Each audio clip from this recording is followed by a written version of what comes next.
Fíjese que esto es interesante porque, bueno, quiero decirle, porque no tengo mucho tiempo, me quedan 3 minutos, un poquito más. Ok, yo estoy tomando el tiempo porque he visto que juegan con trampa. Eh, mira, ya me fui ya. Estaba hablando de ética, ¿verdad? Entonces, quiero decirle, para hacer la historia corta, la empresa no es una institución, no es una organización moralmente neutra, eso es ridículo, estúpido, ¿verdad? ¿Verdad? La empresa es una actividad humana, cooperativa, que requiere de la acción libre, voluntaria, de las personas que la componen. Y así como las personas, usted y yo, tenemos una estructura moral, también tenemos que llegar a acuerdos para definir cuál es el contenido de esa moral. Fíjense que esta es la primera clase de mis estudiantes en ingeniería, arquitectura, etc. ¿Por qué somos morales?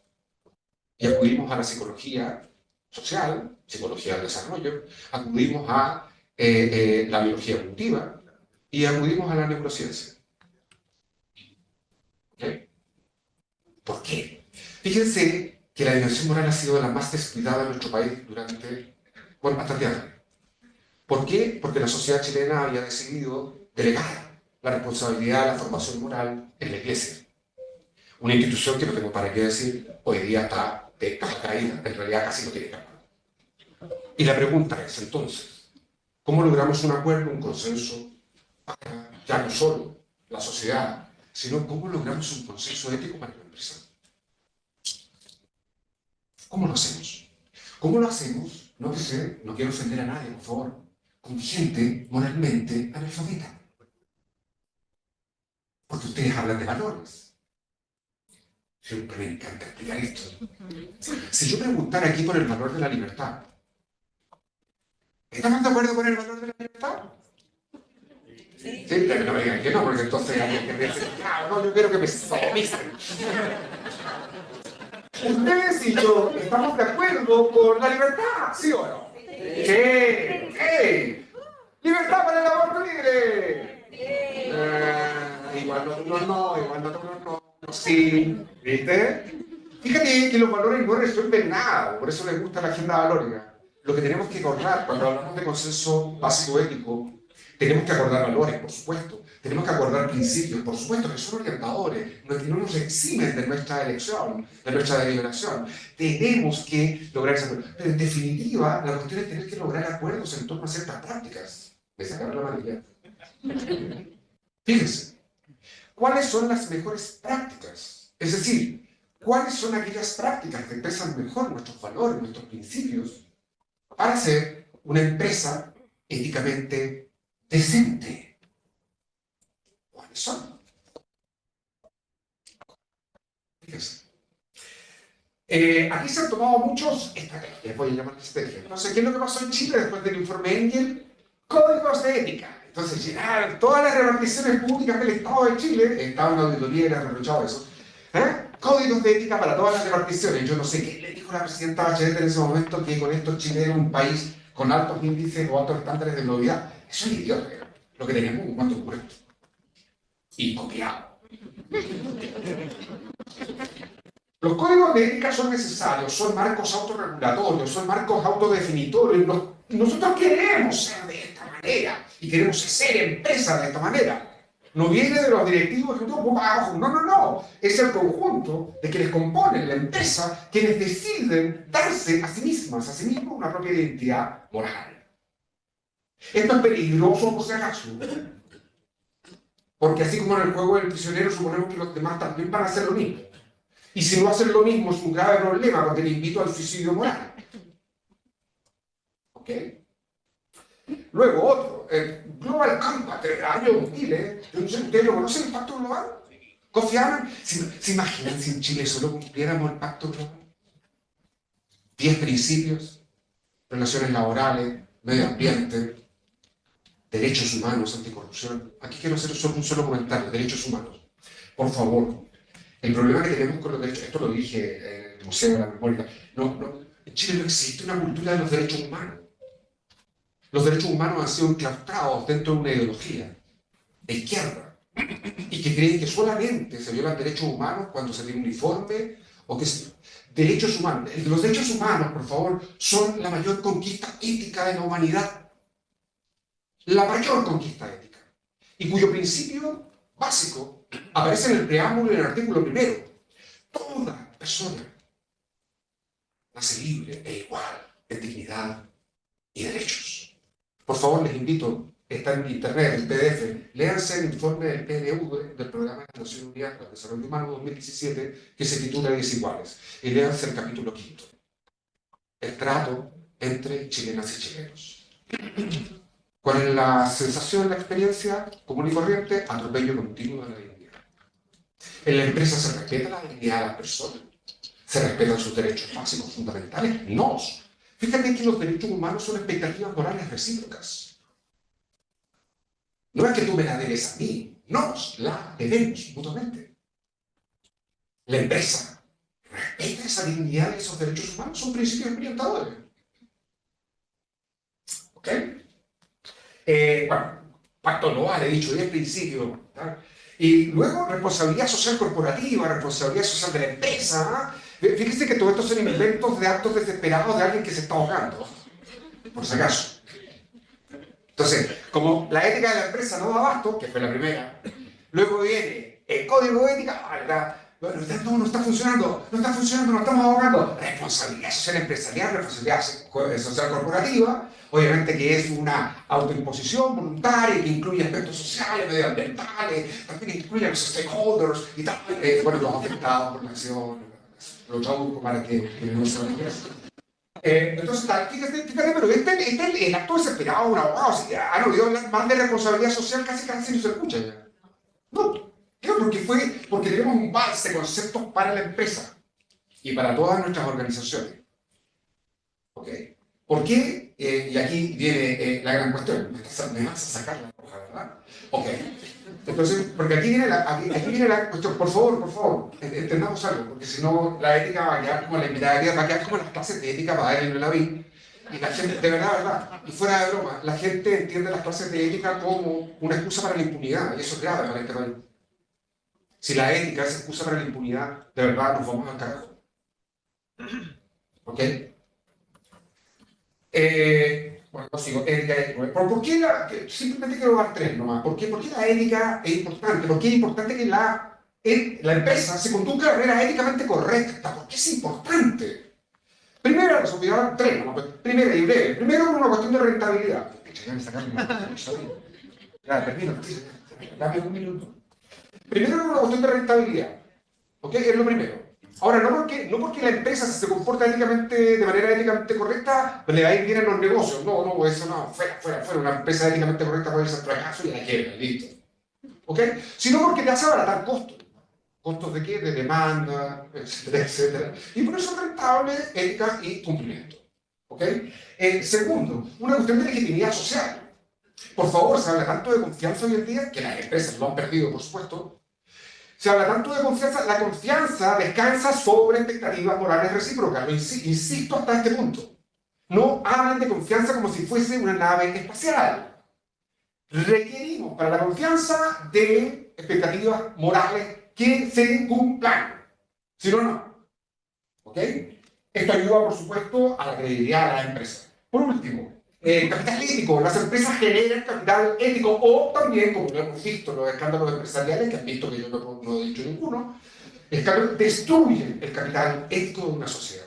Y Chile pobrecita en capital ético. Se lo digo desde ya.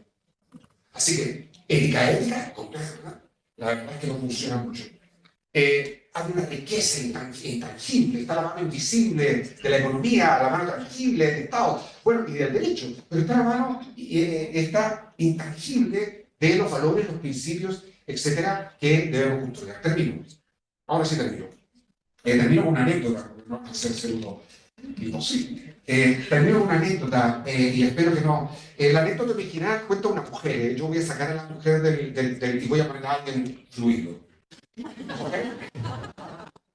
No quiero, me parece ofensivo. Bueno, es una anécdota antigua, es del dramaturgo irlandés Fernand Shaw, que acostumbraba a invitar gente a su casa a cenar, ¿no?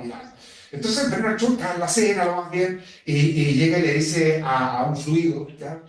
Le dice a un fluido, oye, ¿te tendría, te acostarías conmigo por 1 millón de libras? Y el fluido le dice, ¿por 1 millón de libras? Sí, faltaba más. Oh, qué bien. ¿Y te acostarías conmigo, tendrías relaciones íntimas conmigo por 1 libra? Y el fluido se escandaliza. ¿Es que soy una prostituta? Y Bernard Shaw le responde, mira, creo que ya hemos establecido eso.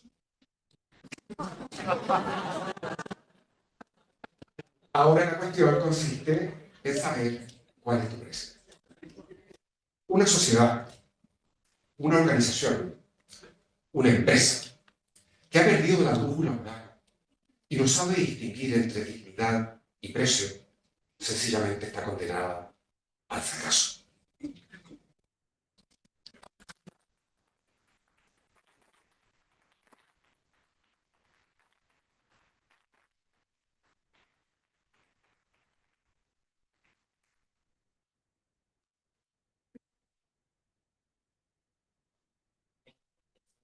Ya, las personas, de las organizaciones.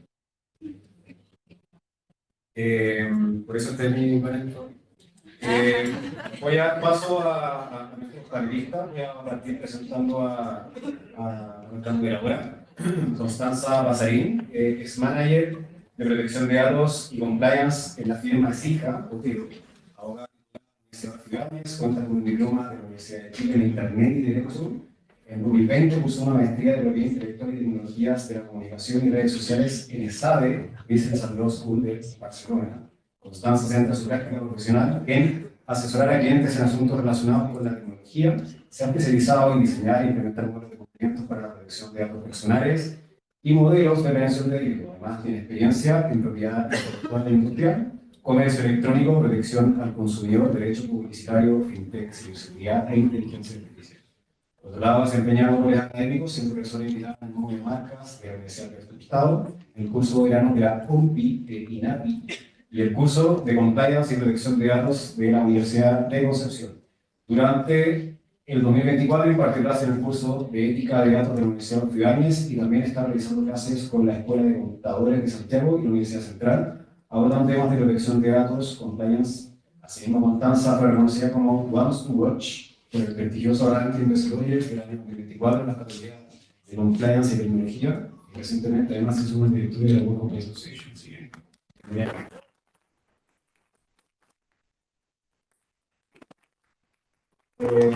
Sebastián Segovia, es abogado de la Universidad de Mortales, Máster in Water Technology and Management de la Universidad Politécnica de Cataluña, además de otros cursos de posgrado en Chile y el extranjero en materias de compliance, gestión de riesgos y gobierno corporativo. Previamente trabajó en Aguas Andinas del año 2009 al 2019, donde ejerció, entre otros, los cargos de gerente de asuntos regulatorios y judiciales y Chief Compliance Officer. En 2019 asumió como gerente corporativo de gobernanza, ética y cumplimiento de información.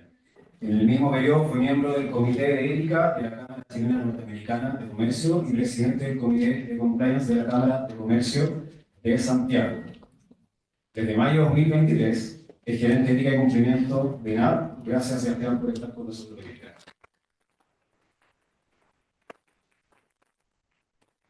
Anita Muñoz, ella es abogada de la Universidad Católica de Chile, máster en Derecho de Georgetown y cuenta con varios cursos en compliance, con experiencia comercial y corporativa en empresas como NAP, Unilever, Nissan, SQM, Striker, y actualmente es controladora y compliance officer en Vivo, que se dedica a los malls y a los outlets. Participa en Women in Compliance, Alliance for Integrity, Redmark y Abogadas Sin Causa. Falta participar en World Compliance Association.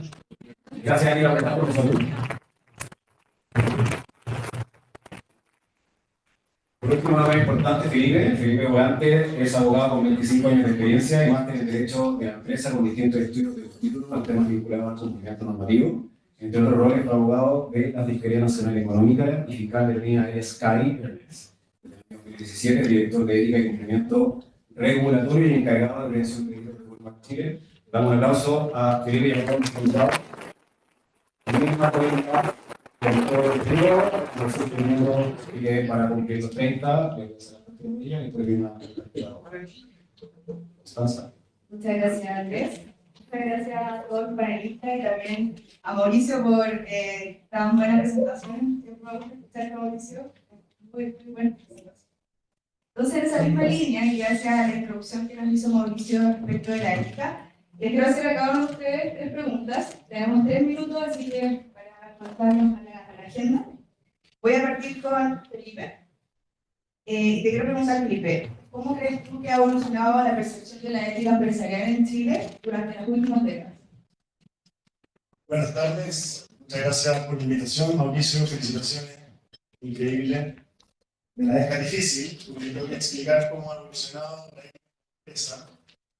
Y quiero decirle que la verdad que se comienza a hablar de la época de la ética de la empresa en Chile muy tímidamente, por ahí por los años 90, a propósito de algunos escándalos. Siempre esto de la ética, la responsabilidad social, lamentablemente en Chile, y también en Estados Unidos estaba vinculado a algunos escándalos corporativos. Chispas, cascadas, para los que son más antiguos lo recordamos, como que en esa época se empezó a hablar tímidamente del comportamiento de los ejecutivos, de las compañías, se habló también en esa oportunidad del uso de información privilegiada, pero no se fue estructurando algo. Luego, al inicio del año 2000, la Moral, Penta, igual, esta vez ya se empezaron a afectar a los consumidores. Algunos ejecutivos terminaron con clase de ética, lo que en realidad fue muy polémico también. Y a continuación, corrupción en la farmacia, corrupción en el papel higiénico, que además de anecdótico fue un poco cómico también, ¿cierto? Con los consumidores.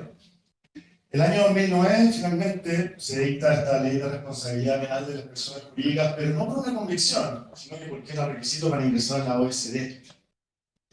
Y en 2023, ¿cierto?, con la ley de delitos económicos ya finalmente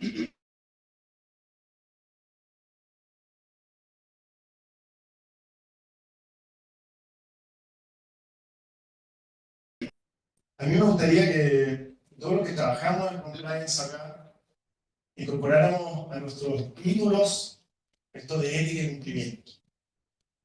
En realidad, cuando hablamos de compliance, usualmente nos referimos, y se conversó un poco en el panel anterior, usualmente nos referimos al cumplimiento de la ley, lo que es correcto. Pero, y también se dijo de pasada, la ética en la compañía va mucho más allá del cumplimiento. La ética de la compañía implica un modo de conducta, implica obedecer a ciertos valores, atención acerca del modo de hacer las cosas, y eso, y en muchos ejemplos, pero solo tengo 30 segundos, en muchos ejemplos acerca de conductas donde el cumplimiento de la ley puede no ser ético. Entonces, los valores deben inspirar a las compañías, a sus ejecutivos, mucho más allá de la ley de delitos económicos. Independientemente si la responsabilidad es objetiva, se lleva de un agravante, si quieres director general, es necesario construir el cumplimiento, pero en función de la ética. Muchas gracias, Felipe. En esa misma línea le quiero preguntar a Sebastián, ¿cuáles crees tú que han sido los factores que más han influido en este campo? Bueno, quizás Felipe ya dijo un poco, pero escándalos, quizás corporativos, ya mencionó algunos movimientos sociales también, las leyes u otros que tú veas que hayan aportado a este campo. Sí. Ay, claro. Yo creo que han pasado hartas cosas hace pocos años, y quizás no centrándolo desde la perspectiva del escándalo, sino que más bien situándolo desde cómo se construyen empresas, organizaciones que agrupan personas, que en definitiva buscan ponerse de acuerdo sobre ciertos límites de actuación o ciertos modelos de conducta que son compartidos en su ethos, como hacia eso es la ética. ¿Cómo nos ponemos de acuerdo para generar una costumbre de comportamiento en una sociedad, al interior de una organización aplicable a todos? Por eso a mí no me gusta cuando se habla de que son más o menos éticos. Al final hay buena o mala ética, también es una cuestión subjetiva, pero al final es ese punto de acuerdo que tienen. ¿Y cómo evoluciona todo esto? Claro, se pueden considerar factores normativo, exógeno, etcétera, etcétera. Sin lugar a duda hay una ola de cambio con el estallido social, y porque estamos hablando de la empresa y luego el verdadero tsunami que significó la pandemia, sobre todo en la perspectiva de la gestión de riesgo y de cómo ciertas cosas que nosotros no imaginábamos que podían ocurrir tienen un impacto feroz en la gestión organizacional. Entonces, de alguna forma, estos eventos en la lógica de las empresas empiezan a verse como tu contraparte, tu cliente, la persona, la sociedad, empieza a exigir una legitimidad, digamos, que si se habla mucho de legitimidad, si la palabra correcta es legitimidad, porque la legitimidad estaba muy asociada al cumplimiento normativo, es legítima una organización que cumple con la ley, pero que luego de eso, y con estos factores de cambio, se nos empieza a preguntar otro tipo de cosas, el qué y el cómo. El qué y el cómo. Entonces, a mí me toca hacer también clase y justamente el tema de derechos humanos y empresas. Y una de las preguntas que le hago a los alumnos es si toman ellos una decisión comercial, de comprarse una prenda de ropa, un zapato, ir a determinado lugar de vacaciones por la reputación que tiene la compañía. Y increíblemente todos levantan la mano porque sí, digamos, por ejemplo, algunos eligen sus cosméticos mirando la cadena de valor y preocupándose realmente de la cadena de valor desde la perspectiva del cumplimiento no de esa empresa con los derechos humanos, en el efecto horizontal, ¿verdad? Que nos habla Dina Shelton y rompiendo ese paradigma que hablaba que esto de los derechos humanos es una cuestión absolutamente política o tiene ese sesgo absolutamente político. Entonces, desde esa perspectiva, la legitimidad pasa a tener un nivel de exigencia ya no normativo, sino que cada vez más profundo y que se relata en la lógica también de cómo las organizaciones van transparentando su desempeño en esas cosas, en el qué y en el cómo. Y cómo los inversionistas están preocupados del qué y el cómo. Yo no estoy en una cosita tan de acuerdo con Mauricio, porque yo creo que sí los temas, el qué y el cómo sí paga, sí reditúa, más allá de reducir también genera. Y hay un estudio de Eccles de Harvard que mide las empresas en Estados Unidos, 50 que tienen un compromiso con los temas de ESG, que ya parece que no se puede hablar mucho de ESG, pero hizo un estudio de 100 empresas, 50 con buenas prácticas, 50 con no tan buenas prácticas, y ve cómo, digamos, el market cap de aquellas que tienen un compromiso asegurado van generando este mayor valor de manera sostenida. El famoso Larry Fink, que todos esperan su carta anual, apuesta y que el CEO de BlackRock, una de las principales empresas que invierte en compañías en el mundo, tiene un principio muy declarado de apostar inversión en empresas altamente sostenibles, porque él considera que las empresas altamente sostenibles no tienen un futuro. No tienen un futuro porque tienden a desaparecer, no tienen una sostenibilidad a largo plazo. Entonces, claro, todos estos factores de cambio influyen de forma muy sostenida en lo que son las organizaciones y se vinculan mucho a esta lógica de la legitimidad, que es mucho más profunda y mucho más necesario de prever y de gestionar a la larga en la empresa. Muchas gracias, Sebastián. Muy completa tu respuesta. Anita, ahora te quería preguntar, ¿cómo hacemos en la empresa, en general, en la organización hoy en día, para enfrentar estos desafíos que tenemos? ¿Cuáles tú crees que son esos principales desafíos y cómo los vamos a poder enfrentar? Yo, bueno, primero agradecer por estar acá y la posibilidad de hablar, porque yo creo que, tomando lo que conversamos en las paneles anteriores, es súper importante compartir estas cosas y estos espacios de reflexión y apoyarnos es fundamental. Aquí, de alguna manera, veo a muchos, acá colegas, amigos que nos dedicamos a esto. Yo creo que el desafío fundamental, precisamente, es las decisiones del día a día. Yo creo que el día a día y el que nosotros podamos ser un agente de cambio es fundamental en esto. Ahora, las empresas lo tienen muy difícil. Yo, bueno, un poco datos que traigo, por ejemplo, la encuesta Ipsos de hace muy poquito, la primera preocupación que tienen los chilenos hoy en día es la seguridad del Chile, ¿cierto? Bueno, la segunda preocupación, que subió 11 puntos desde hace pocos años, precisamente es la corrupción, tanto pública y política, como la financiera y las empresas. La gente lamentablemente no confía en las empresas. No, ustedes, bueno, de la historia un poco, se acuerdan del no al lucro, bueno, los abusos, se altera el equilibrio social. No es tan fácil, digamos. Y la verdad que el trabajo que nosotros hacemos entre las empresas y alrededor de las empresas, porque los que incursionamos en el mundo corporativo sabemos que no solamente nosotros trabajamos para la empresa que trabajamos, sino que también tenemos clientes, tenemos financistas, tenemos nuestros grupos de interés, tenemos proveedores. y uno trabaja mucho con ellos, contrapartes también. Entonces, el trabajo no es fácil, porque les voy a resumir lo que nos pasa. No sé si vieron el documental Dinero Sucio o de Dirty Money. A mí me encanta porque yo resumo esto, un poco lo que decía Mauricio, a un alto ejecutivo muy importante, de los que incluso estuvo preso, ¿no? Le preguntan, bueno, todo este escándalo que estuvo involucrado, ¿no? Si el caso, ¿cuánto usted cree que usted conduce negocios de forma ética, moral? Y se siente y dice, no lo negocio. Te lo sumo a eso, entonces yo quiero llevar esto al día a día.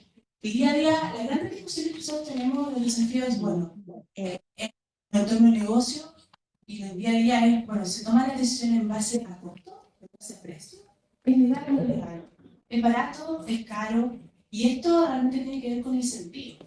Y de verdad creo que el desafío más grande es precisamente eso. Yo tengo en mi empresa principios, valores, bueno, pero ¿cómo actúo en el día a día? ¿Cómo, o sea, hablamos de la justicia organizacional? Pero lo más importante, vuelvo a la parte de la legitimidad social, básicamente. Y ya las empresas, para que efectivamente sean, que sigan trabajando tranquilas, porque ya la gente denuncia. La gente obviamente va a querellarse, va a interponer acciones. Y si un consumidor también se siente descontento, lo va a hacer. Entonces, ¿cómo lo hace? Haciendo lo correcto. Y eso tan correcto no es tan obvio. Entonces, el día a día realmente tiene desafíos de llevar estas discusiones a algo que va más allá, que es, no es que sea legal o no legal, sino que es ético o no ético. Eso es. Muchas gracias, Anita. Siguiendo con la conversación, ahora le toca a Felipe de nuevo. Felipe, te quería preguntar sobre tu opinión respecto cómo crees tú que de qué manera la ética empresarial puede ir más allá de la moral individual de cada individuo, digamos, que corresponde a la organización, para abordar estas responsabilidades que estamos comentando, sociales, políticas y medio ambiente. ¿Cómo en el fondo podemos, como organización, trascender de alguna manera la moral individual de cada uno para hacer esta moral empresarial? Yo creo que a esta altura, ¿cierto? Ya todos estamos de acuerdo que la empresa es una realidad social, es una entidad que suma voluntades, pero tiene su propia voluntad, tiene su propia ética, actúa de una cierta manera. Y respecto de todos nosotros, tiene ciertas ventajas, por tamaño, ¿cierto? Por capacidad económica, por impacto en sus trabajadores, en su comunidad, con sus proveedores. Entonces, definitivamente, las empresas suman voluntades y generan un efecto positivo o negativo en el medio donde se inserta, que es muy significativo. Hoy día, desde la perspectiva de los clientes, todos esperamos bienes y servicios de buena calidad que cumplan con ciertas condiciones, y si no es así, que exista una garantía. Del lado de los trabajadores, que se cumpla la ley, ojalá un poco más que la ley. Del lado de los proveedores, que sean responsables, que el pago se haga en los términos, a lo menos los términos que dice la ley, dependiendo del tamaño, en 30 días, por lo menos, digamos. Porque los medios acá es capaz de, ¿cierto?, resistir 90, que es lo que quisiera mi computador. Los vecinos esperan que las compañías, ¿cierto?, sean capaces de utilizar los recursos naturales disponibles de una manera responsable. Ojalá con el menor impacto posible, y los devuelvan. Y si no los pueden devolver de la misma manera, a lo menos que realicen acciones concretas en beneficio del entorno. Y así suma y sigue una cantidad enorme. Y hablar de lo que recién nos comentaba también Anita respecto de la cadena de suministro. Hoy día también la empresa no puede limitar su responsabilidad a su entorno directo, sino que también a sus proveedores. Las empresas en general tienen un impacto enorme mientras más grande la empresa. Yo vengo de una muy grande hoy día. Es mucho mayor, o sea, tu responsabilidad, tu ética, la forma de comportarse, está en el escrutinio público todo el tiempo. Y eso te exige a ti, con tus trabajadores, con tus vecinos, como decía, con tus clientes, con tu cadena de suministro, un deber clarísimo en términos no solamente de cumplir con la ley, sino que de ir más allá de la ley, como hablábamos recién, y de insertarte en tu comportamiento de acuerdo con los valores, ¿cierto?, de que toda esta gran cadena, ¿cierto?, espera de ti. Naturalmente que esto genera efectos reputacionales Me parece, a lo menos desde mi perspectiva, que es discutible que las empresas tengan pérdidas significativas cuando incurren en comportamientos ilegales, algunas. Porque finalmente cambian nombre, mejoran la publicidad de la televisión y pueden seguir operando.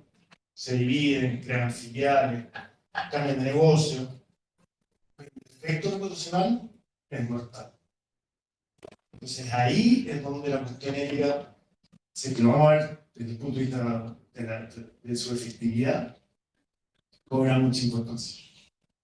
Muchas gracias, Felipe. Sebastián, ¿qué papel desempeñan los códigos de ética y las políticas de cumplimiento, o bien el modelo de organización en general, en la promoción de la ética dentro de la empresa? Bueno, esto lo comentó largamente cuando aparecen estos códigos de ética de su efectividad real, ¿verdad? A ver, aquí lo virtuoso es cuando bajan estas cosas. Más allá del papel, si ustedes se fijan, quizás no tanto pensando en el código ético, pero al final, ya a esta altura, casi cada ley para que se precie de ser ley tiene que tener una colita de compliance, ¿verdad? Con alguna exigencia que proviene de algún tratado internacional donde Chile se compromete a, por ejemplo, obligar a las empresas que imponga sanciones efectivas de incumplimiento, etc. Bueno, y en ese hipernormativismo que tenemos que redactarlo todo y escribirlo todo permanente. Así lo dice también la ley de delito económico, en cambio, cuando supone que un modelo de cumplimiento es efectivo, tiene que tener los protocolos y procedimientos completos para prevenir las conductas riesgosas y detectar aquellas que se cometen. Entonces, ¿cuál es el papel normativo de los papeles? De alta importancia. ¿Cuál es, para los que trabajan en esto, cuál es la importancia real de los papeles? Importa mucho cómo hagáis la pega. Importa mucho cómo hagan la baja. Yo te diría que más importante, incluso en algunas teorías que se regulan mucho mejor a veces las empresas que no tienen ningún papel. Incluso. Lo importante es la bajada. Lo importante es la bajada, cuál es la estrategia de comunicación. Mira, yo podría hacer, si me ayudas, ponemos un pequeño examen aquí al tiro. Para los que han trabajado o trabajan en la empresa, ¿quiénes han recibido el reglamento interno de orden, higiene y seguridad de su empresa? Levantar la mano, ya. Todos, ¿verdad? ¿Quiénes se lo leyeron completo? Bueno, aquí tenemos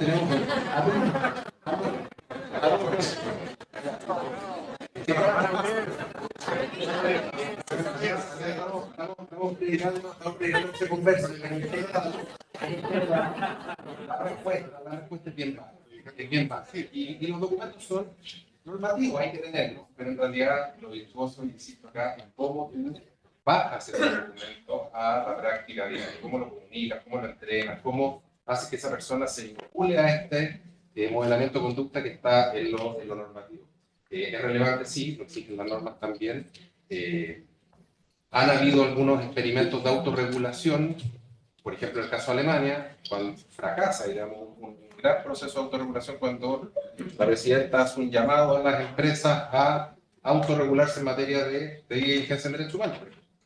Y pasan los 3 años y la sorpresa es que al menos en el sesgo que podría tener de la cultura alemana, es que sí salían autorregulados, pero no se autorreguló ninguna, no dictaron su normativa interna, que hizo Alemania poner la famosa ley obligatoria de diligencia hasta en empresas de segunda generación, que algunas han llegado a Chile y ya lo han tenido que estar implementando. Entonces, hay de todo. Es importante desde la perspectiva normativa, sí, pero lo virtuoso es bajarla correctamente. Eso. Muchas gracias, Sebastián. Anita, ¿cómo puede la ética empresarial ayudar a las organizaciones a crear valor a largo plazo?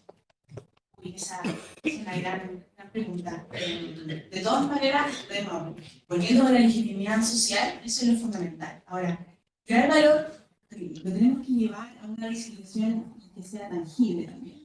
Y creo que acá, siguiendo la línea con lo que es la cadena de suministro y siguiendo la línea también de lo que realmente hacerlo visible y hacerlo tangible, y muchas veces, claro, nosotros también el desafío es el mostrar números, ahorros o agregar valor, no solamente en términos éticos de hacer lo correcto, sino que también esto lleva números.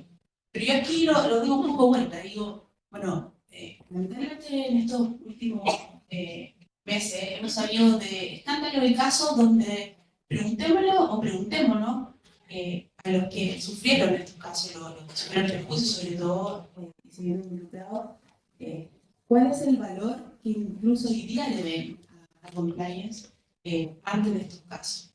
Y cuánto es lo que le hubiese agregado valor en esa prevención. Bien, bueno, es imposible de medir porque eso es lo que más necesitamos. Ahora, creo que esto, la agregación de valor, se puede llevar a cosas muy simples. El hacer esta pega bien hecha va de a poco dando cambios. Y eso se va notando en todo tu entorno. Primero en tus propios trabajadores.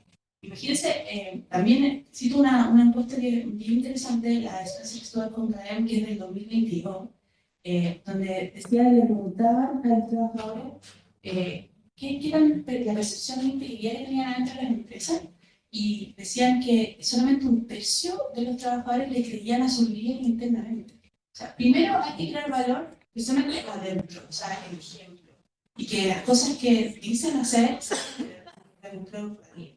Y luego también extiéndelo a tus clientes, a tus proveedores, a tu entorno, a tu comunidad. Yo creo que eso también, a todos los que, obviamente, tus consumidores, porque es fundamental el que también hagan lo correcto en el día a día y también con esta cadena de valor.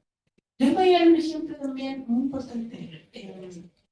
Cuando yo he realizado proveedores, he ido a terreno, me he encontrado con cosas que en el papel obviamente no son la verdad. Entonces, yo he notado cosas muy chicas, o sea, el ir a ver lo que está pasando, o en el proveedor donde es la maquila, o simplemente te das cuenta de otras cosas, y ahí vas pidiendo exigencia y vas pidiendo que eso se haga en la realidad. Y eso es muy, muy importante, porque después se agradece que, oye, sí, ahora nos pagan, hablando de la empresa proveedora, a los trabajadores nos pagan al día, dentro de los 5 días, el sueldo, las cotizaciones, tenemos los elementos de seguridad, efectivamente ahora podemos tener unas instalaciones que son los mismos estándares de la empresa principal. Eso es fundamental. Y quiero que acá, de nuevo, tenemos que ser exigentes, los clientes, tenemos que ser exigentes también, por supuesto, los financistas. Yo creo que muchos tienen que decir quiénes son los que más hoy día exigen, porque ahí se da un círculo virtuoso. Y en eso vamos a ganar valor. Toda la razón. Muchas gracias. Ahora es mi pregunta favorita, y se lo voy a hacer a Felipe. Esto también lo digo porque también este año tuve un rol de docente en una escuela de negocios respecto a la ética y el uso de la información. Y me llamó muchísimo la atención la respuesta de los alumnos frente a estos temas. Una de las respuestas clásicas que me dieron fue ¿por qué las empresas no pueden discriminar si es que tienen libertad empresarial? Esa, yo me muero ahí, fue tanto mi impacto que incluso hablé con el decano encargado y le dije no puedo creer esta respuesta. Y él, bueno, él dijo, no, bueno, está bien, el debate, ya, ok. Pero, ¿cómo hacemos si en el fondo estamos en un negocio, 5.º año, esas personas van a entrar a trabajar, van a tener papeles de liderazgo? ¿Qué papel entonces desempeñan las universidades, las escuelas de negocio, los docentes, incluso nosotros mismos?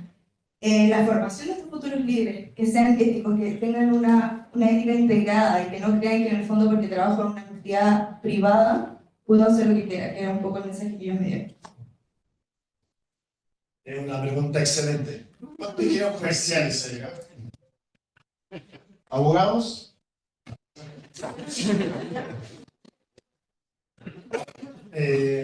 Naturalmente que es clave, a mí me parece que la mayoría de las universidades hoy día ya está incorporando, ¿cierto?, cátedras de filosofía o de ética, lo que es muy bueno.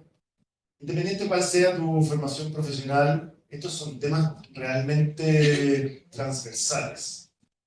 Por lo tanto, es indispensable que desde tu nivel, ¿cierto?, universitario de educación, tengas algún conocimiento, ¿cierto?, de lo que se puede y lo que no se puede hacer, a pesar de que esto también debería venir un poco de la casa, en fin. Hay mucho que podríamos discutir ahí. Fue bien polémico en una época, ¿cierto?, se descubrieron todos estos casos de todos estos escándalos de grandes compañías involucradas, que la mayoría de las personas venían de una sola universidad tradicional en Chile, usualmente. Rápidamente la universidad, ¿cierto?, incorporó la cátedra, etc. Pero no quiero culpar a la universidad.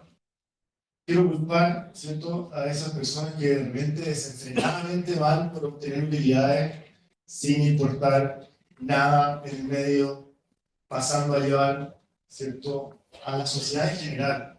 A veces con un fraude del fisco, otras veces, ¿cierto?, pasando ya a los consumidores o a tu coaccionista, en fin, muchos fraudes. Y también nos reímos cuando dicen que les imponen como parte de la sanción una clase de ética, porque una clase no va a ser nunca suficiente.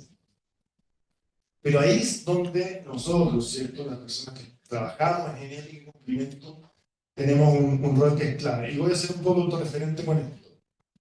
Walmart emplea a 2.200.000 personas en el mundo.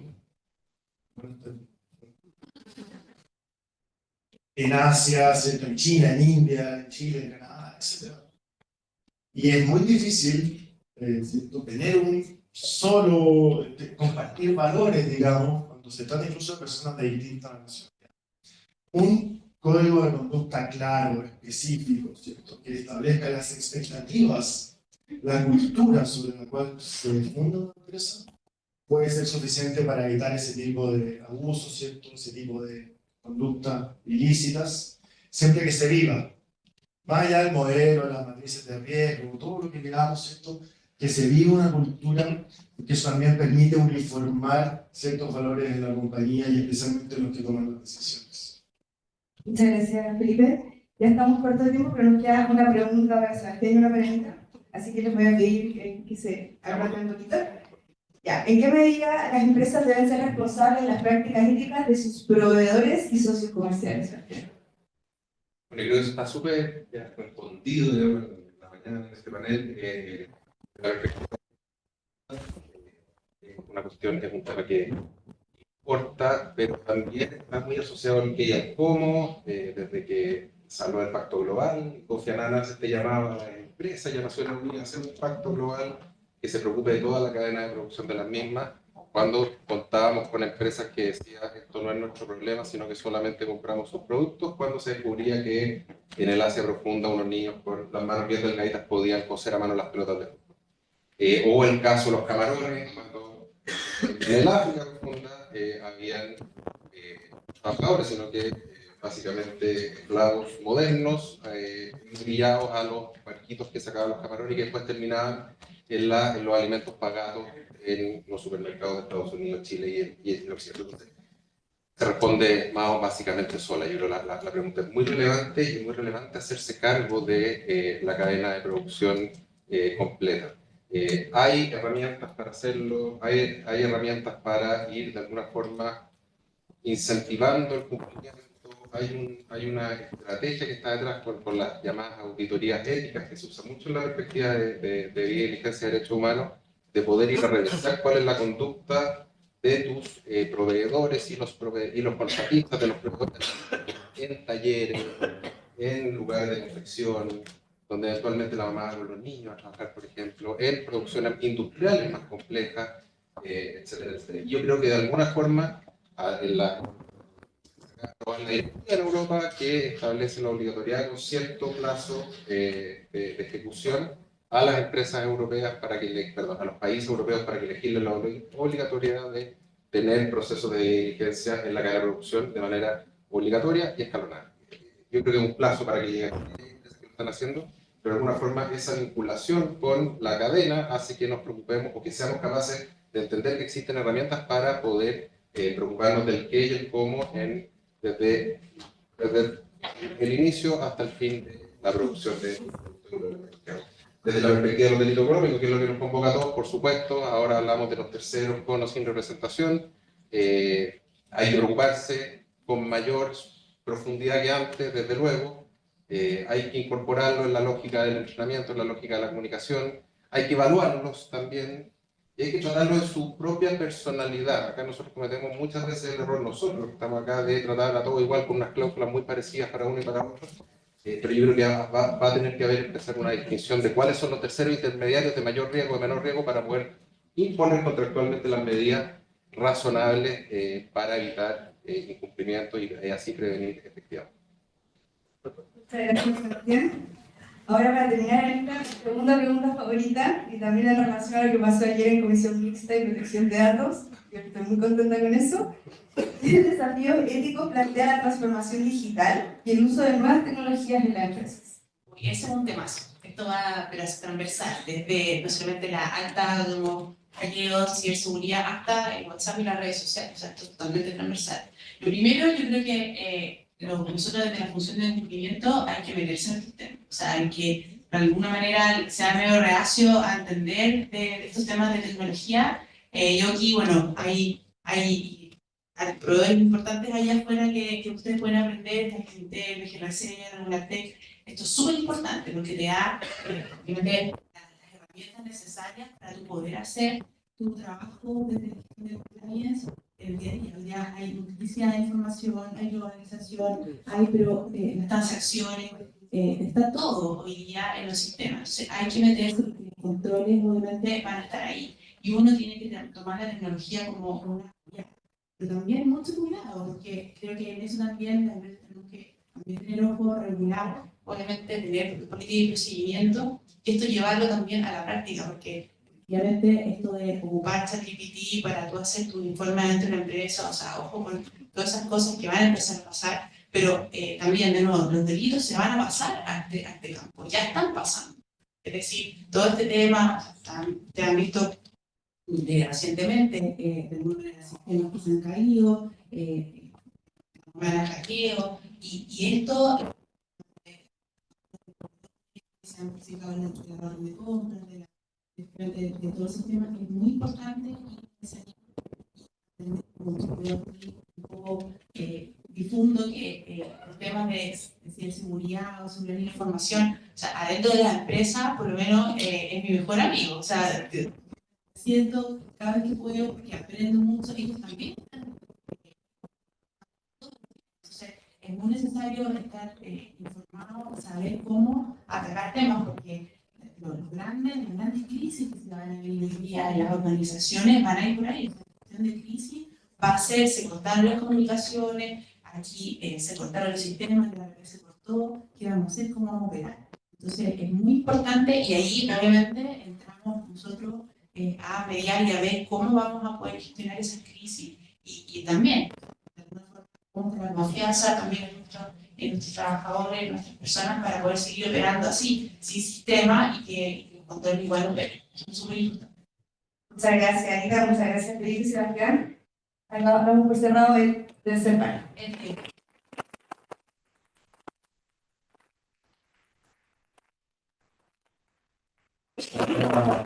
La crítica en la empresa, yo quiero, mientras están organizando la fotografía y el tema, voy a tomarme una licencia y me voy a dar un gusto. Permiso de licencia es dejarlo invitado a recuerdo que está empezando a formar parte de la capítulo chileno de la World Complex Association, parte del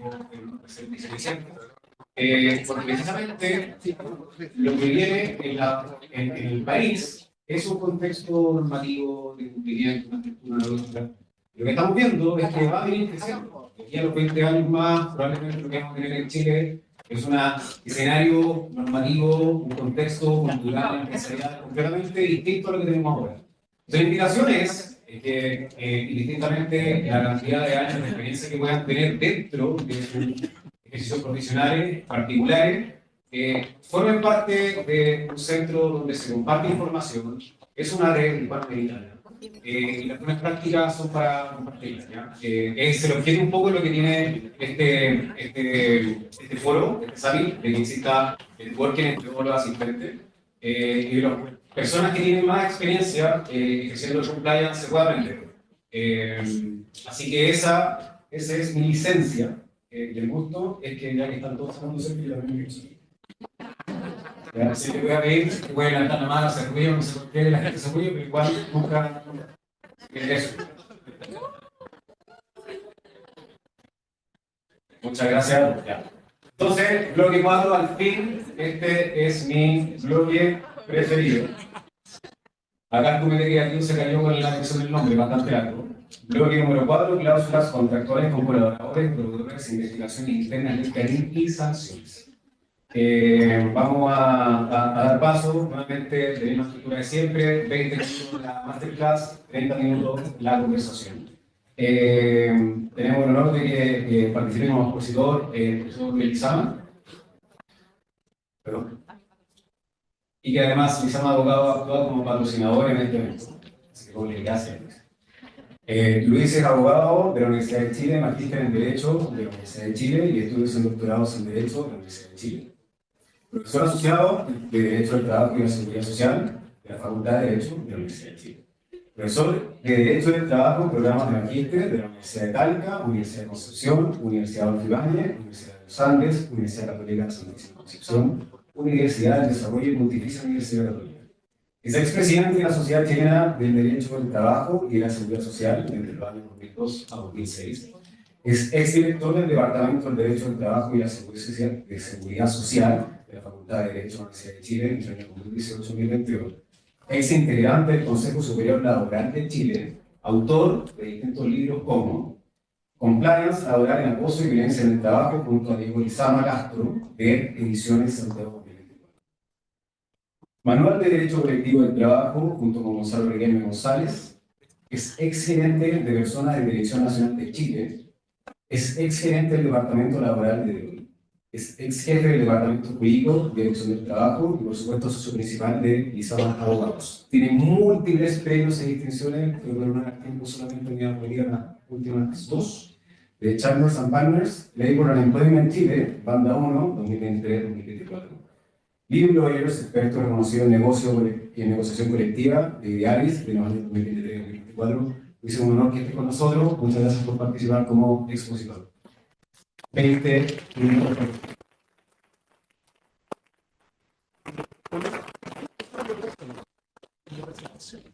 Sí, ahora se necesita.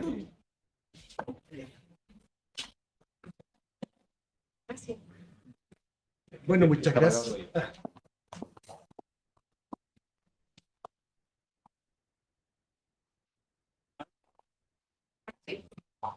Ahí sí. ¿Tampoco? ¿Ahora? Bien, pues buenas tardes. Agradezco la presencia que siguen todavía con nosotros en esta jornada de profesor Parano. Agradecer a Rodrigo Reyes, a Ciro Brumbara por la invitación. La verdad es que ha sido una espléndida actividad y se celebra. La ley que es una ley que tiene mucha importancia, sobre todo por lo siguiente, porque honra y homenajea a una TENS, a una paramédico, a Karen Salgado, que siendo funcionaria del Hospital de Chillán, fue objeto de una brutal persecución dentro de la iglesia. Del hospital, una función pública. En el caso de Karen, se produce el robo de insumos dentro de una sección del hospital y comienza una investigación sumaria. A ella le citan a prestar declaración, la jefa le dice no concurra porque podría involucrarme en esta investigación y ella decide igualmente prestar declaración como testigo y insistió que tenía ella la calidad de empleada pública y que debía cumplir con su cometido. Luego de esa declaración comenzó una larga represalia en la que hubo separación de funciones, hubo incluso una sanción aplicada sin ningún fundamento, una pérdida de remuneración, lo que evidentemente significó para ella una depresión y que la llevó a quitarse la vida. O sea, esta es una ley que homenajea a una persona víctima de un hostigamiento laboral y de las consecuencias negativas que puede tener. De manera circunstancial, de manera, yo diría que casi mágica, coincide con que la República de Chile ratifica el año pasado el convenio 190 de la OIT que previene y sanciona el acoso y la violencia en el trabajo. ¿Cuál es la dificultad de este convenio? El convenio de la OIT no es autoejecutable.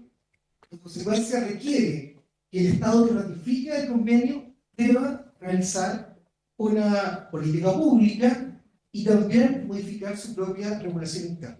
Entonces, lo que hizo el gobierno de Chile fue tomar esta iniciativa legislativa que había sido moción parlamentaria y darle la forma de una ley que permitiera hacer aplicable el Código 190 dentro del orden jurídico nacional.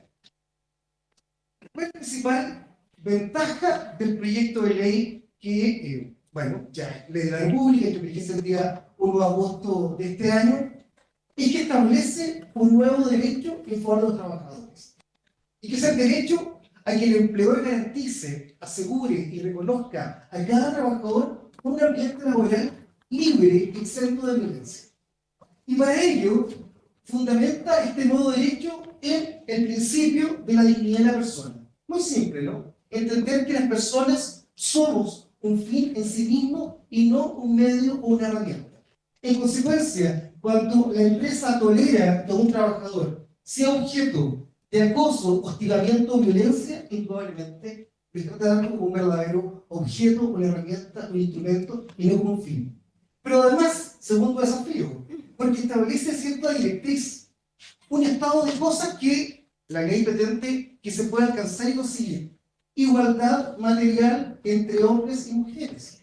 Porque lo que sostiene esta ley es que efectivamente aquel derecho que el trabajador dentro de la empresa sea tratado sin violencia, tiene como directriz la perspectiva de género, que en términos bastante simples supone avanzar de la igualdad formal, que está reconocida en el Código del Trabajo, que está reconocida en nuestra Carta Fundamental.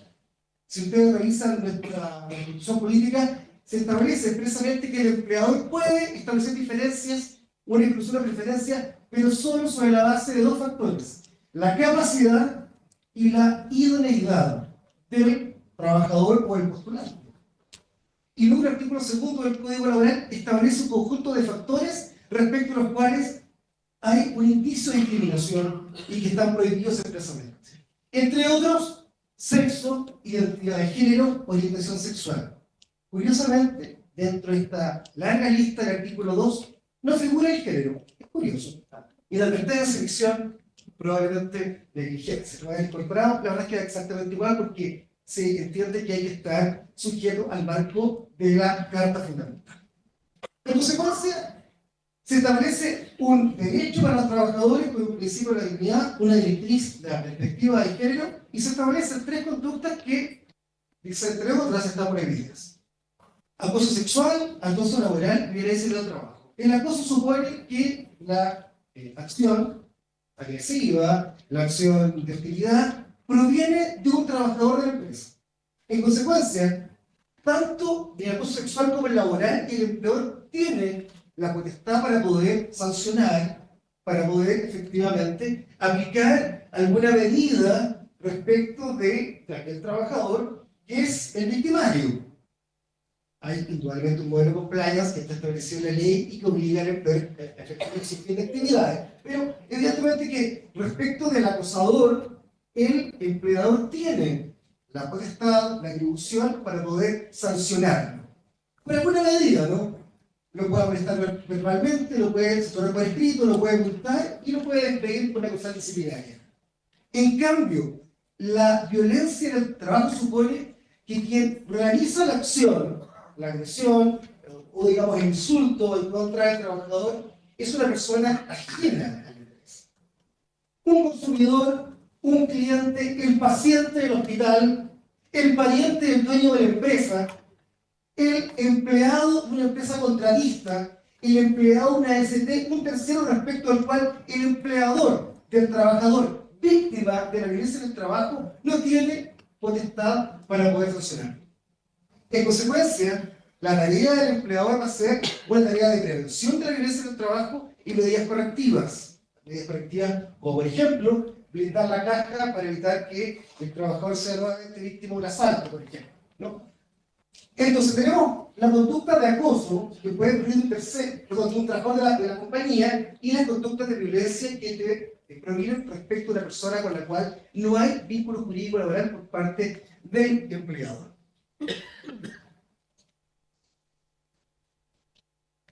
¿Cuáles son las responsabilidades del empleador y por qué razón se está estableciendo por vez primera, en el caso del derecho del trabajo, un modelo de compliance laboral específico?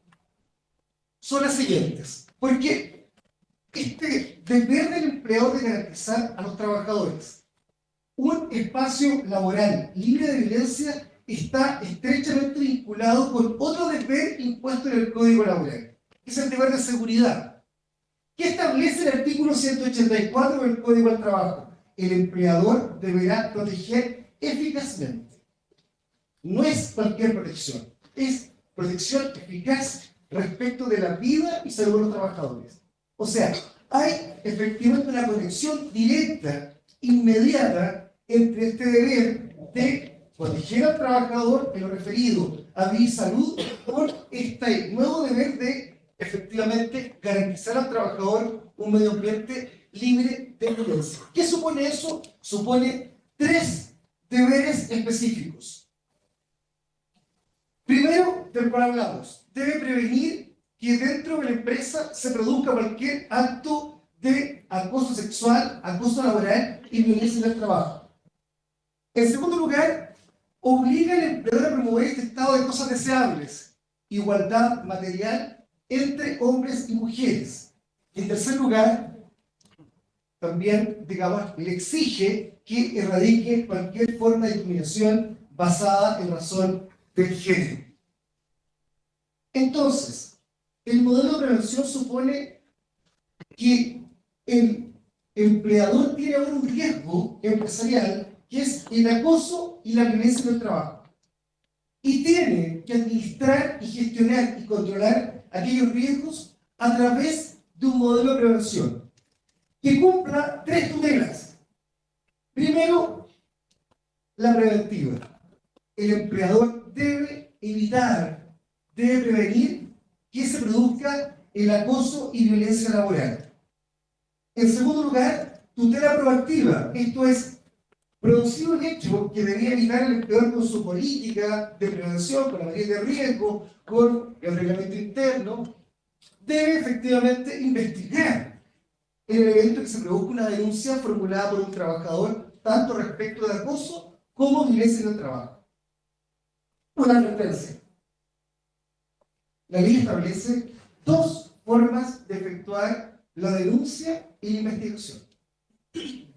En un caso, está regulado por la ley el procedimiento que establece que para denunciar acoso y violencia en el trabajo, el trabajador víctima de aquella agresión debe hacerlo en forma individualizada, con identidad conocida. O sea, el trabajador que denuncia no podría formular una denuncia de manera anónima, si es que en definitiva está activando el procedimiento de investigación que regula el Código del Trabajo. Es decir, yo, tal persona, soy víctima de acoso por tal otra persona. Y eso activa el procedimiento de investigación y contempla el Código Laboral. Y la segunda alternativa es que, como el empleador debe establecer un canal de denuncias, efectivamente en ese caso en particular podría haber una denuncia anónima. O sea, habría 2 vías a través de las cuales se puede conocer por parte del empleador una denuncia respecto de un acto de acoso o violencia en el trabajo. Y tercero, tutela reactiva. Y aquí quizá hay unos desafíos que están pendientes todavía. ¿Por qué razón? Porque evidentemente que si el empleador investiga y tenía responsabilidades, debe sancionar a aquel que aparece como victimario. Dijimos, en un caso lo puede hacer, en los actos de acoso, en el acto de violencia en el trabajo no puede sancionar, digamos, al consumidor, al cliente, al paciente del hospital, al alumno que golpea al profesor en un colegio, no podría hacerlo. Y en consecuencia, lo que debiera hacer el empleador es adoptar medidas más bien de resguardo, medidas correctivas para evitar que se pueda producir aquel hecho. Pero respecto del trabajador, debería ese empleador adoptar una medida disciplinaria si es que se ha establecido tal responsabilidad. Pero, y aquí viene el problema, si en definitiva se han provocado daños a la persona afectada, habrá que remarcarlos. Algo insinúa la Dirección del Trabajo en la circular que emitió la semana pasada, cuando regula la manera en que debe investigar la Dirección del Trabajo por denuncias formuladas por los trabajadores. Les anticipo, el modelo es bastante particular. ¿Por qué razón? Porque quien denuncia tiene el derecho a elegir quién investiga. Si denuncio ante la Inspección del Trabajo, aquella entidad va a efectuar la investigación. Si denuncio ante el empleador, ahora es la empresa quien tiene derecho a elegir quién efectúa la investigación. Tiene 3 días para determinar si investiga por sí o bien la deriva a la Inspección del Trabajo. Es más, el dictamen emitido en junio del año pasado sostiene que en tal circunstancia el empleador tiene además la prerrogativa de efectuar la investigación en forma interna o generalizarla, enviársela al estudio jurídico o a los usuarios que efectúen la investigación por cuenta y riesgo del empleador. Pero el reglamento que se dictó el día 3 de julio de este año establece una regla que no está en la ley y que parece ser una regla inventada. Si el denunciado es un trabajador que tiene la calidad de gerente o subgerente, que reúna dos condiciones, tenga facultad de administración general y tenga potestad para actuar por el empleador, en tal caso, la denuncia debe ser investigada por la inspección.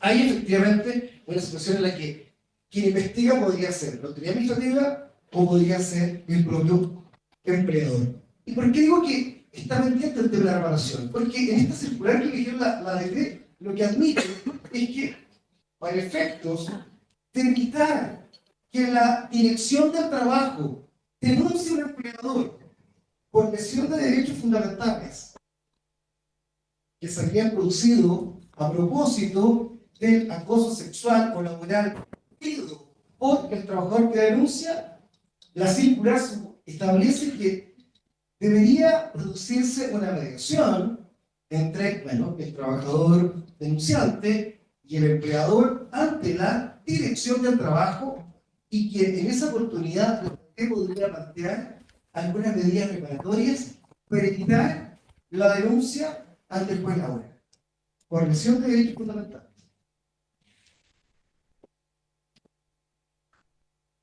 Si quisiéramos hacer una comparación breve y sucinta, porque no dispongo de mucho tiempo, las definiciones que el empleador establece en la actualidad respecto de acoso sexual y laboral permanecen prácticamente iguales.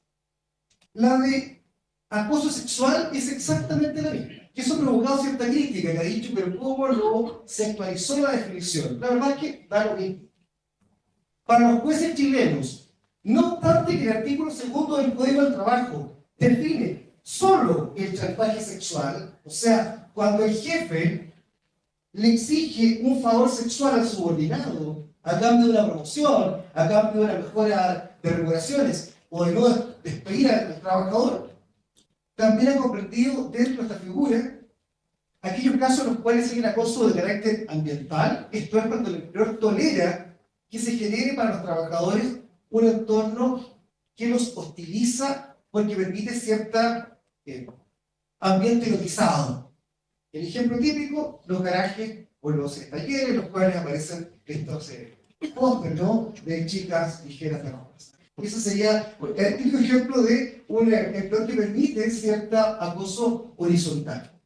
Pero además, los jueces laborales en Chile han admitido que también constituye acoso sexual los tocamientos indebidos. O sea, un acercamiento no deseado, no consentido con un trabajador, efectivamente va a significar también acoso sexual. O sea, no obstante que la definición es bastante restrictiva y contempla solo el acoso vertical, descendente, para los jueces laborales, esta figura con esa definición tan restrictiva igualmente comprende otras conductas como son, por ejemplo, el acoso ambiental y tocamientos indebidos. Respecto de la otra definición, la de acoso laboral, aquí hay una novedad, porque hasta ahora, para que hubiera elemento laboral, se requería que la conducta fuera permanente, continuada, sistemática en el tiempo. Para adecuar nuestra regulación laboral al 1990, se modifica la ley y se permite que baste una sola conducta para configurar acoso laboral. Y esto ha provocado dificultades, discusión y polémica, porque claro, todo va a pasar a ser acoso laboral. Por fortuna, la norma técnica del suceso es una acápite en la que el agente regulador dice lo siguiente, dice, miren, no constituye acoso laboral que su jefe lo llame y le efectúe una reprimenda por mal desempeño. No es acoso laboral que usted sea sancionado con una medida disciplinaria, que sea amonestado o censurado. No es acoso laboral que efectivamente, como consecuencia de que se estructura cierta área, usted va a tener menos responsabilidades o más responsabilidades. O sea, efectivamente hay un párrafo importante que dice no todo es acoso laboral. Pero el problema justamente planteado de que va a bastar una conducta para que sea conductiva de acoso laboral, pero evidentemente debe ser una conducta especialmente grave, lesiva de derechos fundamentales, por ejemplo, una agresión física. O bien, claro, porque hay algunas conductas en que se requiere la reiteración. Si a un trabajador se le cambia circunstancialmente la función, por razones justificadas de negocio, y que son temporales, porque no llegó otro compañero laboral ese día, se ausentó injustificadamente y tuvo que hacer trabajo más duro o un trabajo distinto que él debiera cumplir, pero es circunstancial, aquello no es acoso laboral. O sea, hay ciertas circunstancias que requieren per se la reiteración para que se configure tal tipo. O sea, la verdad es que ese temor original uno deberá, evidentemente, que dejarlo pasar. Y finalmente, finalmente para no, porque hay muchos ejemplos que están acá. No, finalmente, violencia en el trabajo. Yo diría que aquí la gran dificultad tiene que ver con esta nueva conducta que supone un desafío enorme para las empresas. En la medida en que, claro, cuando un trabajador acosa a otro, la forma que esto termina puede ser indudablemente con la separación definitiva de ese trabajador, por su despido. Se discutirá acerca de si es justificado o injustificado, pero ya ese trabajador no vuelve a la empresa. Recuerden ustedes que en Chile, la única circunstancia por la cual el empleador podría reinstalar al trabajador es en el caso del despido antisindical y el despido discriminatorio grave. O sea, son circunstancias completamente, yo diría que marginales. No la regla es que el trabajador despedido discutirá con su empleador si es que el monto de indemnizar tiene un recargo del 30, 50, 80, 100%, o habrá discusión respecto de si es un derecho fundamental y habrá una cifra adicional. Pero en definitiva no hay vuelta al trabajador. ¿Qué aquí el desafío del empleador es cómo, en definitiva, garantiza este derecho que tiene el trabajador cuando, por ejemplo, el que va a acosarlo o el que va a agredirlo es efectivamente un tercero? Muchas gracias.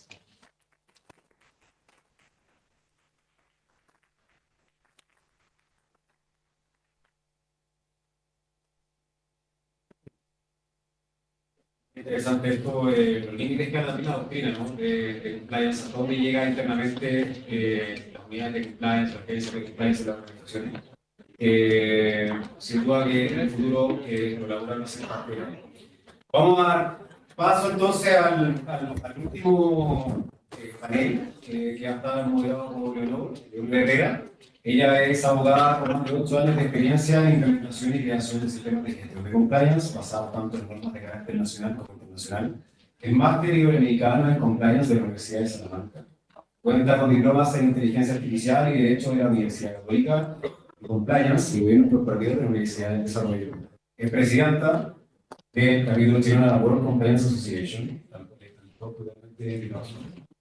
Es oficial de cumplimiento externa de ITF Labomed, fundadora de Trust, asesoría en compliance, consultora en estrategia legal, colegiada, afiliada a la red de abogados del Consejo Pro Bono, Chile y Women in Compliance. Un abrazo fuerte para el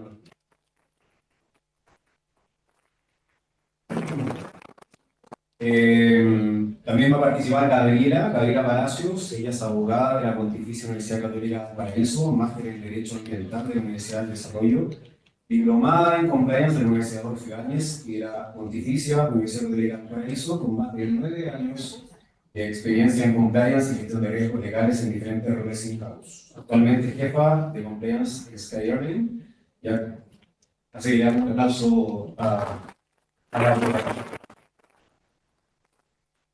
Alberto Llona es abogado de la Universidad de Chile con 10 años de experiencia en compliance, LLM de la Universidad de Northwestern, Master in Science de la Universidad de Heidelberg, certificado como líder profesional en Ethics and Compliance por la Ethics and Compliance Initiative.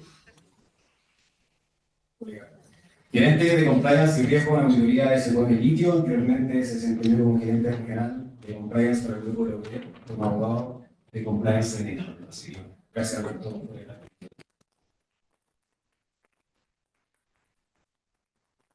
Vamos a pasar a Francisco Smith. Francisco, abogado de la Universidad de Portales, una de las mejores generaciones que dicen que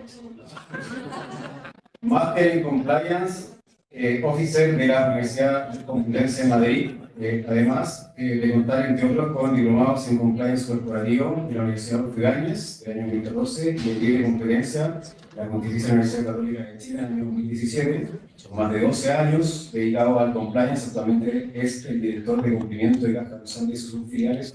Un aplauso por favor. Vamos a finalmente a Marcela Unzunza.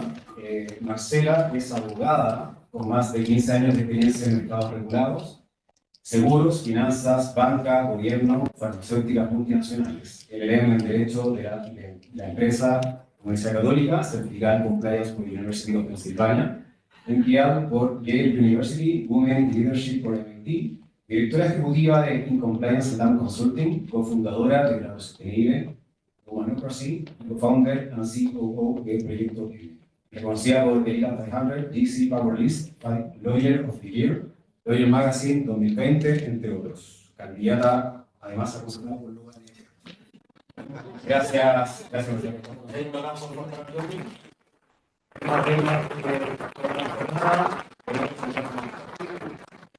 Bueno, muchísimas gracias, espero que se escuche bien. Primero que todo, agradecer a todo el público que se quedó. Yo sé que ha sido una jornada súper extensa, pero la verdad es que estamos súper contentos de haber recibido esta gran convocatoria y esperemos que estén disfrutando de este evento y de los próximos que podamos ir organizando. Directamente voy a ir a las preguntas. La verdad es que fue como bien interesante la exposición porque esta ley es una ley como bastante nueva, pero bien intensa, que tiene mucha normativa asociada. Y queremos como aterrizarlo un poco, ¿ya? Entonces, una de las primeras preguntas es a Gabriela. ¿Qué desafíos crees que se pueden identificar en la aplicación práctica de esta norma? Uy, desafíos prácticos. No sé si los que están implementando han tenido el mismo problema, pero la dispersión normativa, en primer lugar, que hemos tenido desde la publicación de la ley, ha estado difícil de gestionar igual. O sea, tenemos harta normativa de carácter infralegal que hay que coordinar para lograr una buena implementación, y evidentemente eso requiere estudio, eso requiere capacity para avanzar hacia un buen modelo. Pero me imagino que ese lugar debe ser más o menos común. Entonces, pensando en otros desafíos, se me ocurre uno a corto plazo que va a ser la posibilidad de que las denuncias aumenten con la entrada en vigencia de la ley, principalmente por las expectativas que se han creado en los trabajadores, un poco por el impacto mediático que ha tenido la ley, y por otro lado también por el trabajo de difusión que hemos hecho dentro de las empresas. Pero no creo que el desafío per se sea la denuncia, porque a través de la denuncia efectivamente podríamos lograr lugares más sanos, sino que cómo hacemos que esas denuncias sean de una calidad adecuada para que como empresa podamos efectivamente gestionar el riesgo al que nos enfrentamos. Y ya se ha mencionado en los paneles anteriores, también en este, que para eso la capacitación, evidentemente es la herramienta que tenemos a la mano, pero al mismo tiempo una capacitación que sea efectiva y que implique que los trabajadores efectivamente entiendan cuáles son los límites de las conductas que tutela la ley CARE y que estas están referidas a una cierta entidad y no a cualquier discordancia interna. Y a largo plazo, sostener el modelo como desafío más importante, porque claro, en este momento estamos todos súper interesados, la ley está súper en boga, estamos tomando medidas, pero la pregunta es, cuando pase esta ola, ¿cómo hacemos para mantener la sanidad adentro de nuestro lugar de trabajo? Y yo creo, por la experiencia que he ido recogiendo en este tiempo, que ser capaces de instalar herramientas preventivas que vayan un poquito más allá del SEAL puede que sea la clave para ser capaces de detectar de manera preventiva si efectivamente tenemos ambientes que estén contaminados o que requieran una intervención del trabajador, y eso por supuesto va a implicar la asignación de recursos, pero sin embargo la misma asignación de recursos puede que sea la solución para que evitemos tener en el futuro un gran número de denuncias que nos demuestren que efectivamente no hemos sido capaces de lograr los cometidos de la ley. Interesante el tema de las investigaciones internas en el sentido de que se elimina, digamos, la posibilidad de realizar la visibilidad de la denuncia, ¿no? Entonces tener que recibir todas las denuncias y saber cómo, de cierta forma, entre comillas, limpiar quién es efectivamente o podría llegar a ser acoso sexual sexual, acoso laboral, violencia en el trabajo, y no temas propiamente de clima que quizás se pueden manejar de otra forma, ¿no? Hay como un gran desafío. Alberto, ¿cuáles serían las acciones que crees importantes de ejecutar para la implementación de la ley? Bueno, Sí. mira, yo creo que hay algo tema referente a la ley últimamente. Yo creo que los desafíos, como decía Gabriela, son súper relevantes e importantes. Algo yo creo que es muy interesante de la perspectiva también de que nos dedicamos al área de compliance es que la mayoría de las cosas que hacemos tienen que ver mucho con lo conceptual, ¿cierto? Con lo cultural, ¿ya?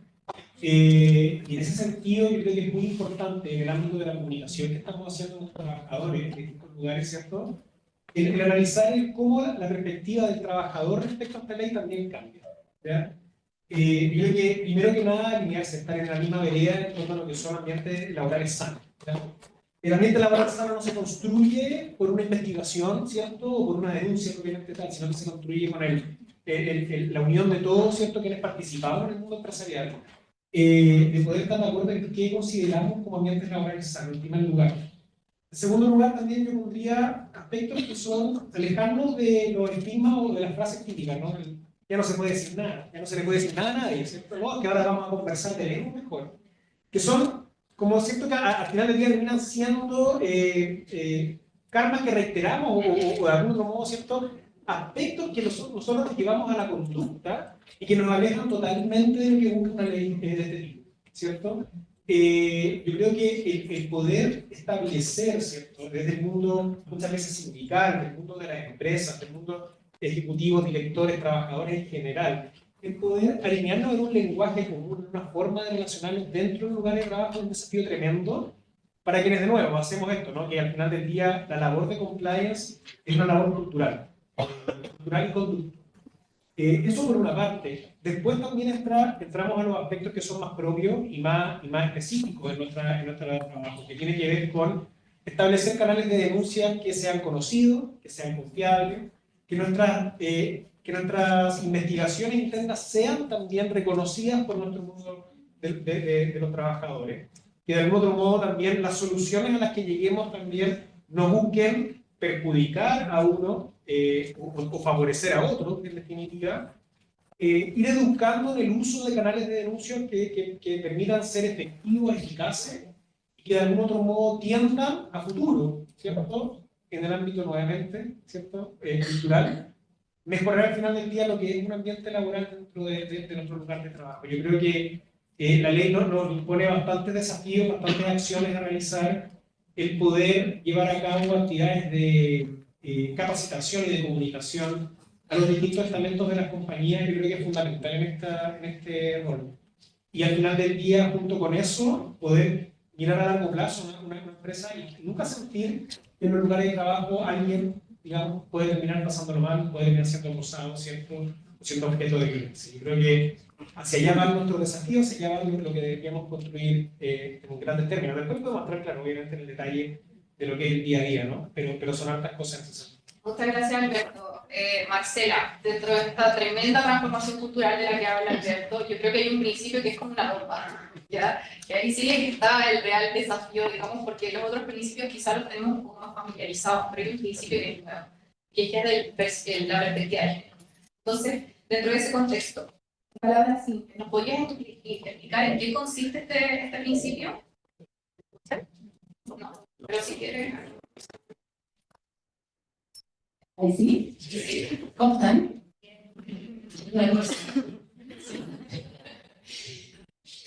La perspectiva de género, exactamente. Estamos todos y todas familiarizadas con los otros principios, pero la perspectiva de género es algo, no puedo decir nuevo, pero en esta ley, tanto en el convenio 190 como en la ley CARIN, es un mandato, es una obligación. ¿Y qué es la perspectiva de género? Es considerar las diferencias y desigualdades de género en lo que tenemos que hacer respecto de la ley CARIN, que es prevenir, investigar y sancionar. Es asegurarnos de que todas las medidas que tomemos en la compañía tengan como perspectiva la igualdad, la no discriminación, el trato digno, reconociendo nuestras diferencias, porque ser hombre y ser mujer es bastante más que una diferencia biológica. Hay diferencias culturales, diferencias sociales, educacionales, etc. Entonces, el llamado es a ver las cosas con el lente preciso. Ejemplo de esto, que puede ser un concepto como muy bonito, pero démosle una bajada concreta. Por ejemplo, cuando implementamos la investigación interna, podríamos tener investigadores e investigadoras, porque quizás va a haber mujeres que son, por ejemplo, víctimas de acoso sexual, que puede que se sientan más cómodas hablando con una investigadora que con un investigador, por ejemplo. Entonces, eso es muy importante considerar. Y cuando digo que esto no es algo nuevo, bueno, yo trabajé muchos años en la industria farmacéutica y para lanzar un medicamento al mercado hay que hacer estudios clínicos.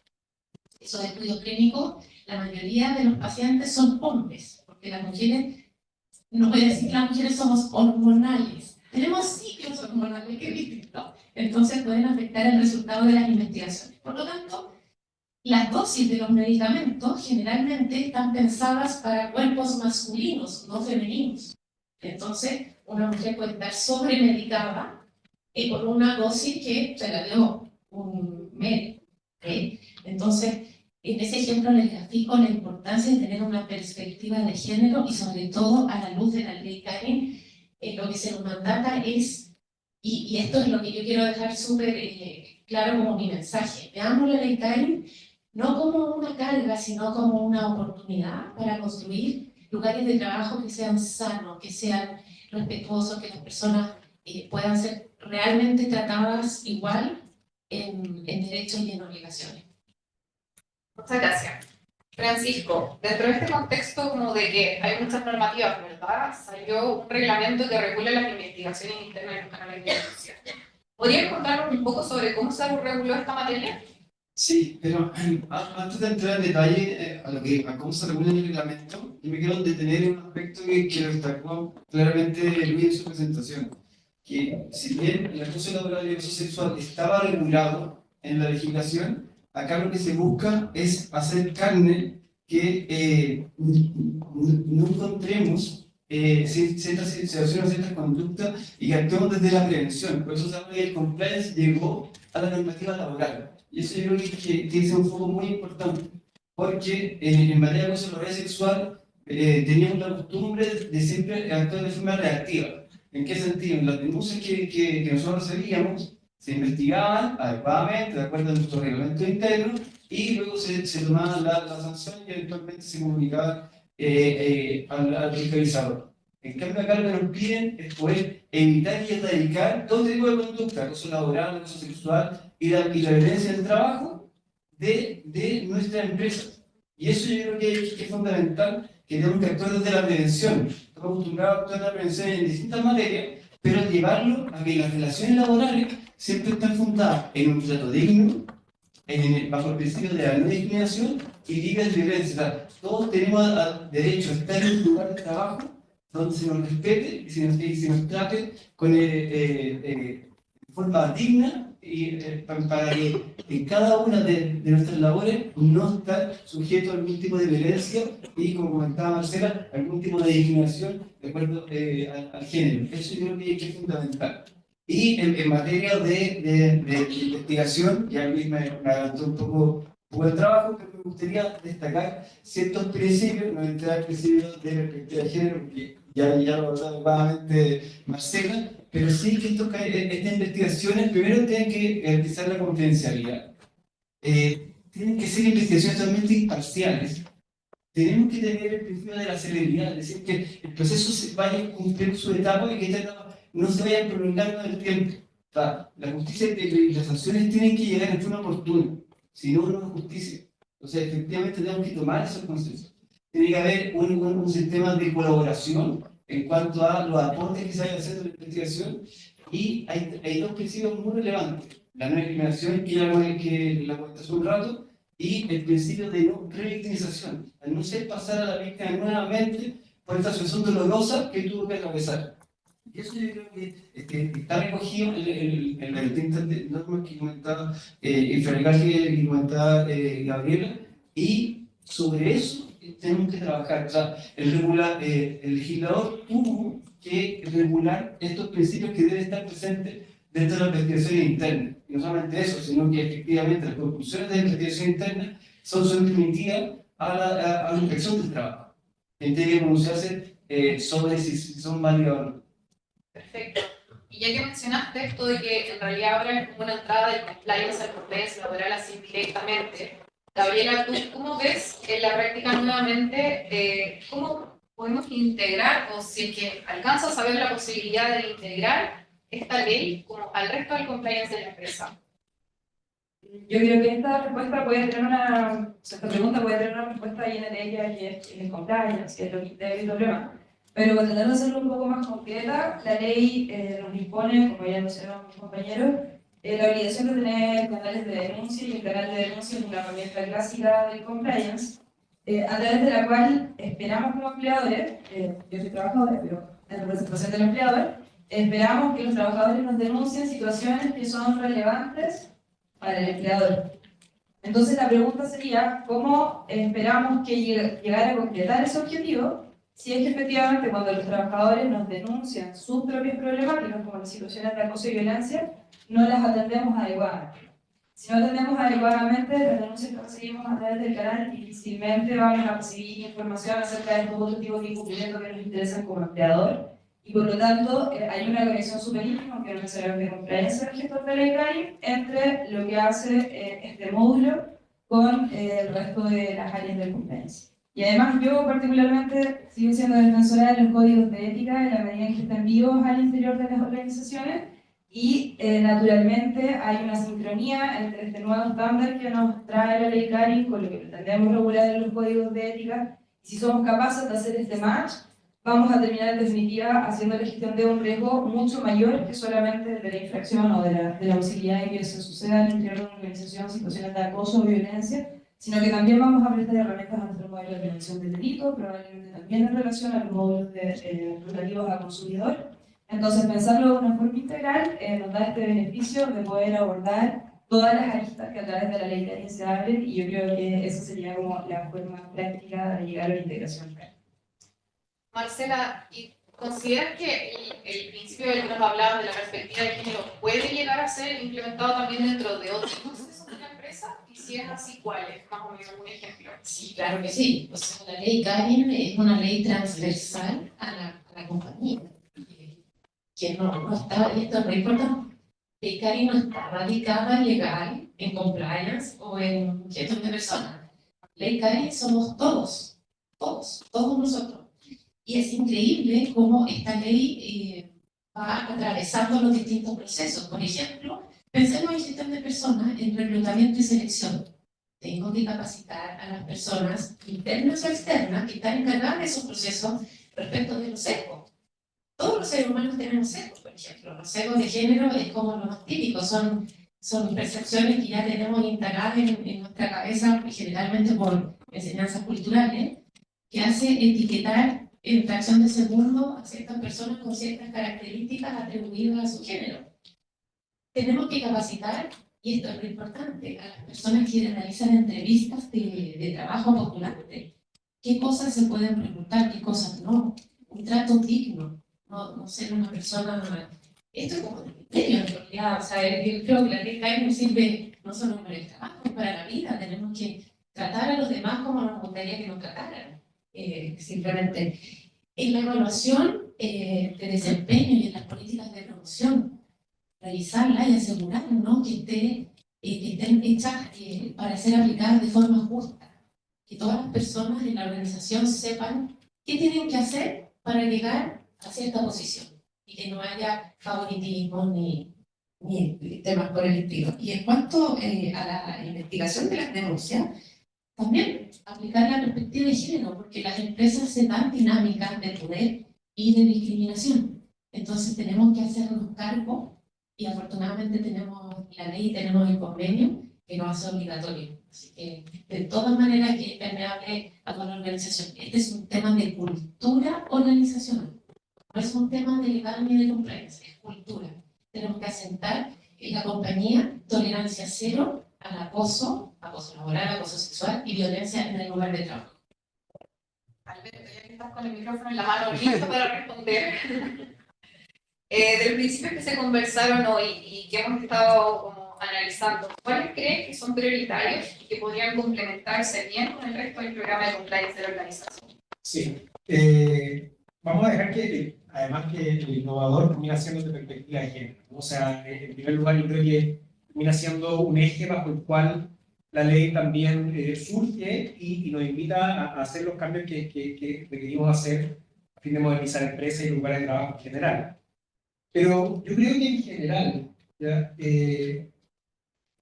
Cuando nosotros hablamos dentro de la empresa, de herramientas que utilizamos dentro del área de compliance, por ejemplo, que nos permiten hacer un buen trabajo, yo creo que los canales de denuncia surgen como un elemento prioritario. Yo creo que parte importante de todo lo que estamos acá, ¿cierto? Consideramos o debiésemos considerar, ¿cierto?, nuestros canales de denuncia como uno de los ejes fundamentales, quizá uno de los 3 pilares que son más relevantes a la hora de realizar nuestro trabajo. Si ese canal de denuncia, al recibir esta denuncia, ¿cierto?, no utiliza los principios de severidad, ¿cierto?, el principio de... Lo tengo anotado. Imparcialidad y confidencialidad. Si en definitiva no estamos reflejando eso hacia nuestro mundo de trabajadores, en definitiva nuestros canales de denuncia terminan no teniendo ningún uso, ¿verdad? No entregamos las confianzas necesarias para que el universo de trabajadores pueda acceder y pueda comunicarse. Nosotros hemos podido, de algún otro modo, ¿cierto?, reflejar esto en directorios, por ejemplo, diciendo el canal de denuncia termina siendo, ¿cierto?, una oreja que yo le pongo a la organización en todos sus sentidos, no solamente relacionado con aspectos que tienen que ver con gestión de personas, sino que también con respecto a todo lo que refleja y a todas las actividades que están en torno a la gestión de compliance. Sin embargo, cuando nosotros vemos, ¿cierto?, y seguramente a todos nos va a pasar, más del 70% incluso de el movimiento del canal de denuncia se refleja en lo que es gestión de personas, el relacionamiento entre ser humano, por distintas razones, ¿cierto? Si yo le estoy entregando al trabajador la posibilidad de usar esta herramienta, de ir a esta oreja, ¿cierto?, a este oído, y poder contarle un problema que estoy teniendo, y ese trabajador no ve el reflejo en ese acto de confianza que tuvo con la empresa, de poder llevar a cabo y de gestionar esta denuncia, ese oído se va a cerrar para el 30% restante de temas que a nosotros también nos importan. Y en ese aspecto, lo que nosotros hacemos va a ser un principio. Si nosotros materializamos estos principios, la gente los ve reflejados en sus denuncias. Si nuestro proceso de investigación los utilizamos y los resultados, ¿cierto?, son un reflejo de los principios utilizados, vamos a poder expandir aún más, ¿cierto?, este oído hacia aspectos que también nos interesan desde el mundo del compliance. Yo creo que no es posible priorizar cuáles son más importantes que otros de estos principios, 4 principios que regulan y que están establecidos en la ley Karim, pero yo creo que el conjunto de ellos va a permitir una gestión más efectiva, ¿cierto?, y eficaz, no solamente previniendo aspectos relacionados con la ley Karim, sino que también respecto a toda la gestión de compliance. En este módulo hemos tenido que hablar de varios temas, de hecho el nombre era bien loco, yo creo que ahí es una mejora para el futuro. Pero tratando de tocar todos estos temas nos hemos dado cuenta que hay un concepto que se repite bastante y que claramente es un elemento esencial en todo esto, en el compliance y en el compliance laboral ya es realmente importante, y son los canales de denuncia. Y entendiendo que es una herramienta transversal, Francisco, ¿nos puedes contar qué desafíos ves en la implementación de uno de estos sistemas? En tu experiencia, ¿las personas confían realmente en los canales de denuncia? Sí, me gustaría señalar primero que los canales de denuncia es un deber. O sea, contar con un canal de denuncia donde los y las trabajadores pueden informar de ciertas situaciones anómalas, irregulares, o que pueden constituir algún tipo de acoso o violencia, es muy relevante. Pero yo quiero llamar la atención en otro aspecto, que cuando llegan las denuncias ya estamos tarde, ya las conductas se cometieron o alguien las percibió como tal. Nosotros tenemos la responsabilidad, y no solamente hablo desde el punto de vista de compliance, sino que al interior de la empresa tenemos que ser capaces de tener el termómetro de qué está pasando sin necesidad de que recibamos la denuncia. Cuando llegue la denuncia, tendrá que investigar, de acuerdo a ciertos protocolos, tomar ciertas definiciones, y eso sigue su camino propio. Pero lo importante es qué estamos haciendo nosotros para saber qué está pasando hoy en día en cada oficina nuestra, en cada obra. Entonces, la pregunta es, ¿qué estamos haciendo? Si estamos aprovechando, por ejemplo, las tecnologías para poder saber fácilmente. O sea, hoy en día estamos en la palma, a través del celular, de todas las personas que integran nuestra empresa. Entonces, mientras antes nos enteremos qué está pasando, vamos a poder reaccionar de una mejor manera y poder prevenir y eventualmente erradicar ese tipo de conducta. Acá lo fundamental es que el canal de denuncia no es la panacea. El canal de denuncia es una herramienta. Y como herramienta se puede ocupar bien o se puede ocupar mal. Y depende de nosotros cómo rodeamos el canal de denuncia y hacemos que funcione. Si damos, por ejemplo, la confidencialidad, la imparcialidad, que sea eficaz, o sea, que la persona que denuncia tiene una expectativa de que su problema se solucione. Entonces, si no le entregamos una solución a ese problema, de acuerdo a las expectativas que nosotros mismos le generamos, a través de la comunicación, de qué es lo que puede lograr a través del canal de denuncia, ese canal de denuncia se va a transformar en un canal muerto. Y nosotros necesitamos que el canal sea vivo, porque todo lo que tenemos escrito en los documentos y que ha sido producto de conversaciones en varios paneles del día, no sirve de nada si en las conductas no se refleja lo que está escrito. Eso yo creo que es el principal desafío, y si queremos que la gente confíe, tenemos que dotar al canal de denuncia de ciertos elementos que le den la confianza a las personas que intervienen en ello. Y eso es fundamental. Super. Y ahora que ya estamos terminando, les voy a dar 1 minuto a cada uno para que dé un tip para ayudar quizás a las personas que están acá en este proceso, intentando crear estos canales de denuncia, crear el protocolo, y en solo 1 minuto nos digan qué es lo que creen que es como clave y que nos puede ayudar. Si quieres partir tú, Gabriela. Yo creo que para todos aquellos que tengan la posibilidad de influir en sus administraciones, ese es el punto de partida. Si esto es compliance, en compliance sabemos que un principio esencial es el todo de todo, y en el caso de Ley Karin no va a haber otra que partir desde arriba, porque es posible que lo que nos enteremos en el proceso de implementación, en el proceso de denuncia, son de noticias que no necesariamente queremos saber de nuestra propia organización.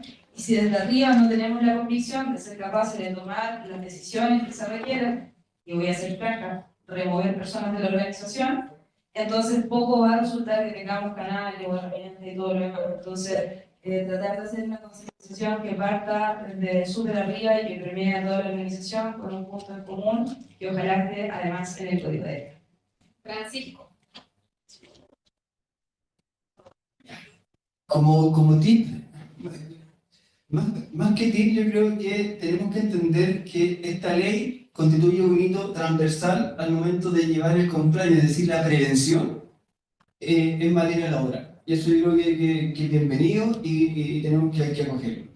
Pero también tenemos que tomarnos en serio la implementación. O sea, tenemos que hacer todos los esfuerzos para que esta ley y esta regulación sea viva en nuestras organizaciones.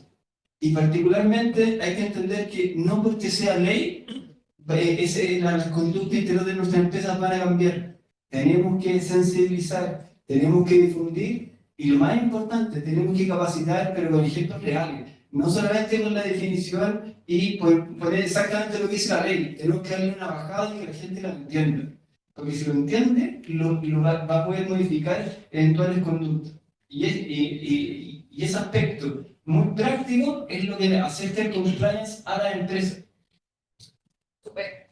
Marcela. Ley Karin llegó para quedarse. Esperemos de aquí hacia arriba. Así que, tal como dicen mis compañeras y compañeros de panel, tenemos que capacitar y capacitarnos, porque esta ley trae bastantes desafíos en cuanto a power skills, habilidades blandas, por ejemplo. Entonces, ojo con la implementación de la ley. Esto es mucho más que tener el reglamento interno actualizado y el protocolo de prevención. Este es un trabajo del día a día. Tómate todo. El tono en la cima es importantísimo. Tenemos que permear a toda la organización respecto de la importancia de adherirnos cabalmente a esta regulación. Eso. ¿Y Alberto?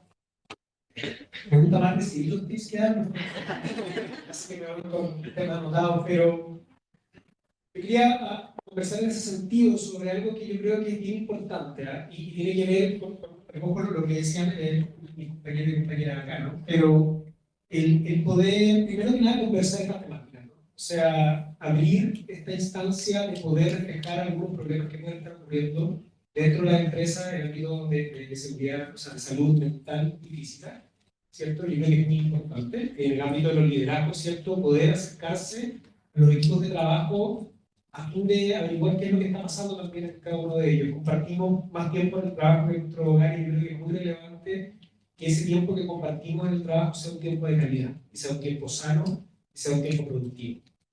Después de eso, también no permitir, yo creo que algo muy importante es no permitir esto, lo que decía un poco antes, ¿no? Estos eslogan baratos que de algún otro modo lo que buscan es, ¿cierto?, aportillar la labor que se llevan a cabo dentro de los ámbitos de nuestras actividades.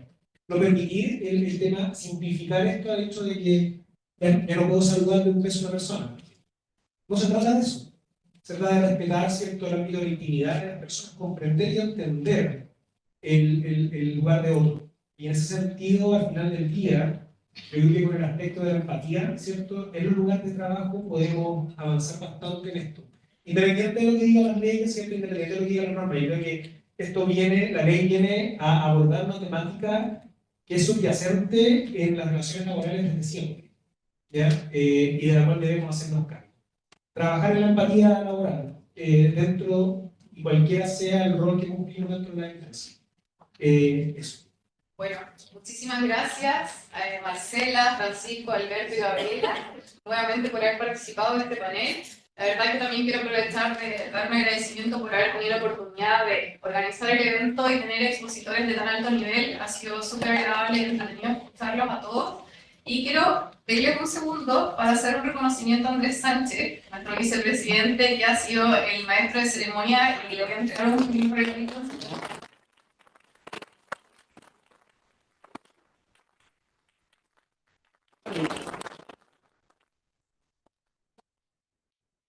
Ya, no, Felipe,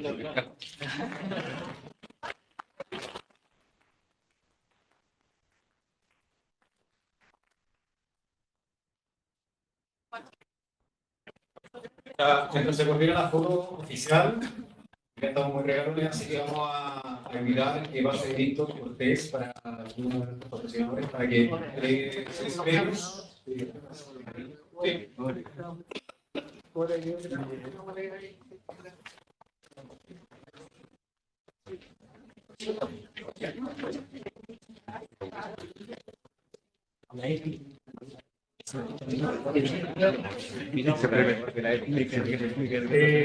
Los ganadores de los premios son los siguientes. Claudia Manríquez. No sé si está por acá, Claudia. Ahí está Claudia. Andrés Monserrat. ¿Está Andrés? Muy bien. Y por último también está Nora Pina. ¿Nora? Allá. Ya, muy bien. Y también lo invitamos a participar, a seguir a Regulatec, porque también se va a regalar una Alexa, pero esa se va a alargar por toda la semana para quienes ven hashtag Sound Compliance 2024, Regulatec en redes sociales. Andrés. Acá, Andrés, Claudia. Seguimos